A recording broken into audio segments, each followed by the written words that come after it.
This is Sovereign Debt, a podcast on greening the global economy and debt sustainability. I'm your host, Jill Dauchy.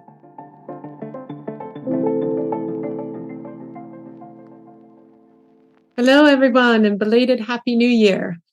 I'm kicking off the 2023 season with something a bit different. I was asked the other day to give a keynote address at the United Nations as part of their process for developing the Financing for Sustainable Development report. And following that event, I realized it was a nice way to introduce the major themes facing us this year. We will resume our normal interview-style podcasts in February. And also, if you haven't found it yet, all of these recordings are now available on our website, potomac-group.com. Thanks.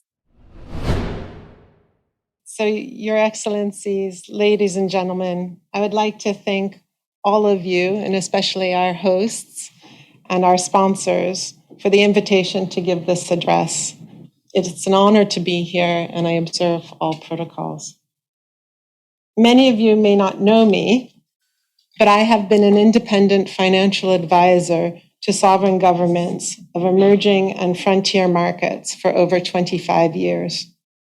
I have sat alongside countless ministers of finance, both in good times when they are developing financing plans and accessing capital markets, as well as in more challenging times when they are experiencing distress and needing to negotiate with creditors. I'm 100% independent, and these views are my own. I'm humbled by the importance of the retreat today and the tasks ahead of you. As you debate the contents of your Finance for Development report and make plans to move forward with purpose and relevance for today's development challenges, I believe it's also important to reflect on how we got here. So today I'd like to follow the following theme. At the beginning of the post-World War II era, the global community had a shared interest in financial stability and poverty reduction. We created institutions to help achieve these objectives, including this complex UN system, the World Bank, and the International Monetary Fund. And as time went on, and I will go into some detail, other norms and practices were developed, as were financial markets and frameworks for handling crises and ensuring the dual mission of stability and prosperity. These efforts have been broadly successful. Today's world, despite the current challenges, is wealthier, more dynamic, and more interconnected than ever before. But our institutions need reform, and so to accomplish this effectively, we need to be as bold and as brave as our predecessors. So today, my address is a bit in two parts. I want to take a walk down memory lane, and then we'll delve into today's challenges and what I think we need to do. So when global leaders gathered in Bretton Woods, New Hampshire, they were operating in a very particular political economy. The challenge of the day was to rebuild the global economy, ensure stability of the system going forward, and reduce global poverty. It was the beginning of the nuclear age and the Cold War, and the end, importantly, of colonialism as independence movements were strengthening around the world. As these newly independent countries emerged, their development needs were immense. Financial markets were not sophisticated at the time, so lending was done either through official bilateral assistance, often linked to trade and in a very political context, and through commercial banks.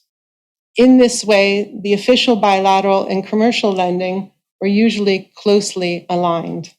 That had important consequences for when things went wrong, which they often did. In 1956, you have the establishment of the Paris Club for precisely these reasons. The major lenders of the day came together to coordinate debt relief. They had an effective veto on the IMF process through their shareholding, and they could effectively influence their commercial lenders and the commercial banks so that they would follow. This system continued smoothly until the Latin American crisis of the 1980s. It was then that the US government stepped in with the Brady Bond program, which to some extent was as much an effort to assist the lenders as it was to assist the borrowers. But by introducing US Treasuries as part of the financing solution, as collateral to the new debt instruments, the US government inadvertently helped to create a new fixed income emerging market asset class denominated in US dollars. The Brady deals led to a whole ecosystem of research, trading, and eventual new debt issuance by Latin American countries. Africa, since it did not participate in the Brady program generally, did not benefit from these market developments. For their part, African countries continued to linger under the weight of their debt burdens, which were more heavily tilted to official, bilateral, and multilateral institutions. It was only after the dissolution of the Soviet Union and the participation of the Russian Federation in the Paris Club that comprehensive debt relief was possible. By now, we are talking about the late 1990s and the dawn of the new millennium. There was, of course, the Asian financial crisis and new calls from civil society and even popular culture for debt relief. And all of this focused the minds of policymakers and eventually led to the implementation of the Highly Indebted Poor Countries Initiative, or HIPC. But here's where I would say we get into the modern era of sovereign debt. So let's recap. At this time, we have, by the first decade of the millennium, highly developed fixed income markets in Latin America and Asia, which means we have a set of institutional investors dedicated to emerging markets. We have African countries with clean balance sheets following comprehensive debt release under HIPC, and they are not highly correlated to other emerging markets. We have persistently low global interest rates at the time, and we have traditional official bilateral development partners who have now pivoted away from debt instruments since HIPC in favor of more increased grant assistance. We also have at this time an emergence of new official bilateral partners, such as China, India, Saudi Arabia, and others, who are looking to develop both political and commercial ties. Therefore, over the last 20 years, the landscape of sovereign debt has become much more complex, and even low-income countries have seen a steady accumulation, a reaccumulation of debt. The global financial crisis of 2008 originated, of course, in highly developed markets, but it has had a lasting effect on the entire global financial system. The increased regulation of commercial banks following the crisis has had an unintended consequence of reduced lending in riskier markets. We also see, following some of the more notable debt crises of Argentina and Greece, the introduction of new norms and practices, such as the collective action clauses, to try to facilitate sovereign debt restructurings. So you can see we have come a long way from Bretton Woods. One constant throughout history is the need for pools of capital, ideally concessional capital, to finance development. The other constant is that sometimes things go wrong. Whether endogenous or exogenous shocks to the system occur, and countries and their lenders need to occasionally readjust. What has changed dramatically is the complexity of the system and the variety of lenders and debt instruments. Private bond markets are terrific sources of capital, but reliance on these markets is difficult as rates rise and debt needs to be refinanced. Borrowing in local currency is also not always easier. Domestic markets can be vulnerable to fast money of non-residents who come and go with risk-on or risk-off market swings. Islamic finance, commodity or resource-backed finance, collateral, all of these are valid, but they tend to complicate discussions amongst creditors when restructurings happen, simply because our existing frameworks are not built to accommodate them. The global community now faces a moment as serious as the end of World War II. The pandemic exposed the weaknesses and limits of our interconnected world.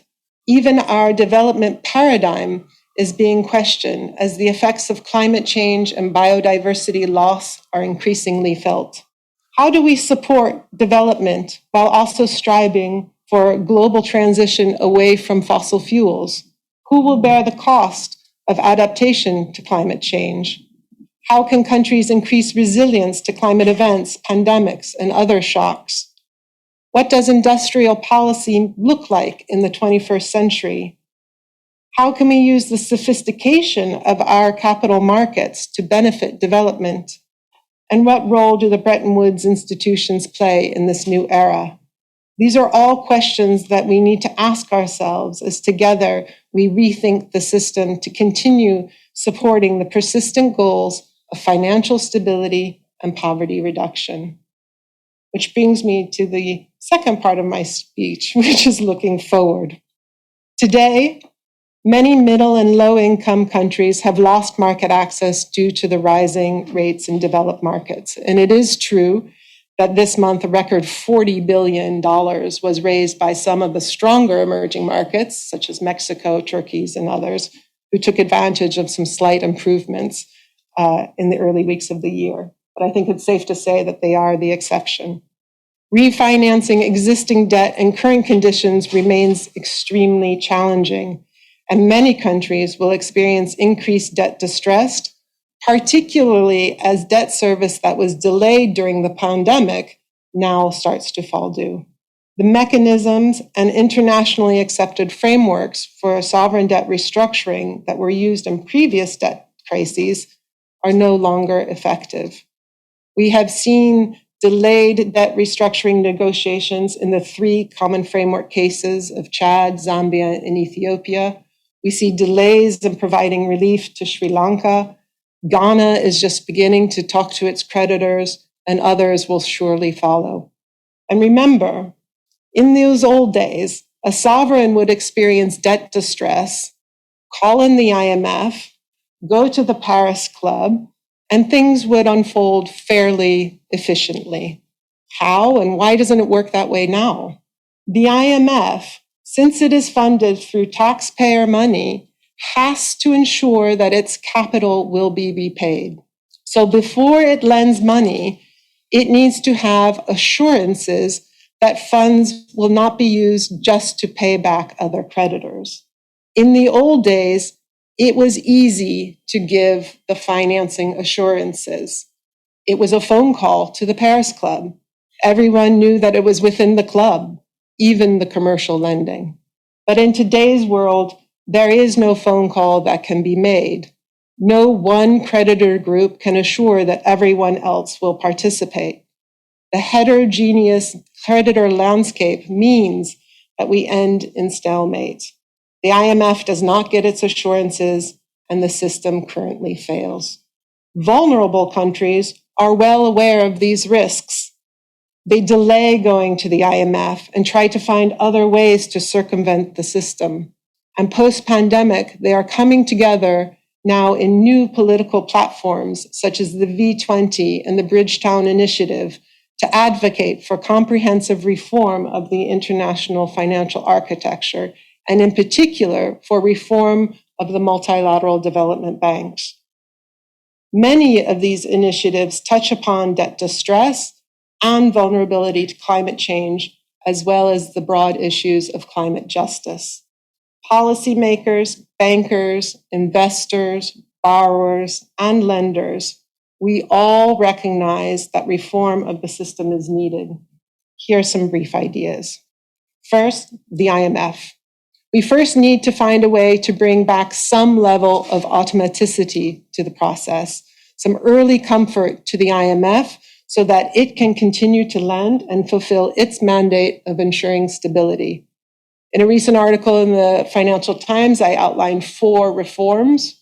First, we need to automate debt service suspension on debt owed to G20 members. This would be like making some features of the DSSI somewhat permanent. Second, we need to enshrine early engagement of all creditors. The IMF can be more transparent earlier in their process with all creditors regarding its debt sustainability and analyses. 3, we need to introduce some sort of automatic stabilizers into bond and other debt documentation to ensure private creditor participation. This would be building upon the frameworks such as catastrophe bonds, GDP-linked bonds. One idea is that a staff-level approval of an IMF program could be such a trigger. And 4th, we should use the momentum around climate and nature to crowd in other actors who can be helpful. If we turn to the World Bank can continue providing capacity building and technical assistance, particularly around the domestic capital markets. But it should also be studying how to use its balance sheet to provide guarantees and act as catalytic money to bring in private sector players. Features that de-risk transactions, guarantees, and other credit enhancements are important pieces of the puzzle that the World Bank could be providing. And the UN. The UN has a critical role to play through its various arms of UNDP, UNCTAD, the Rio Conventions, etc. Here it is about connecting the dots and breaking down the silos, and as you talk, bringing in the parties. The UNDP has been working with countries on their SDG frameworks, and elsewhere in the system, you have been setting climate and nature targets.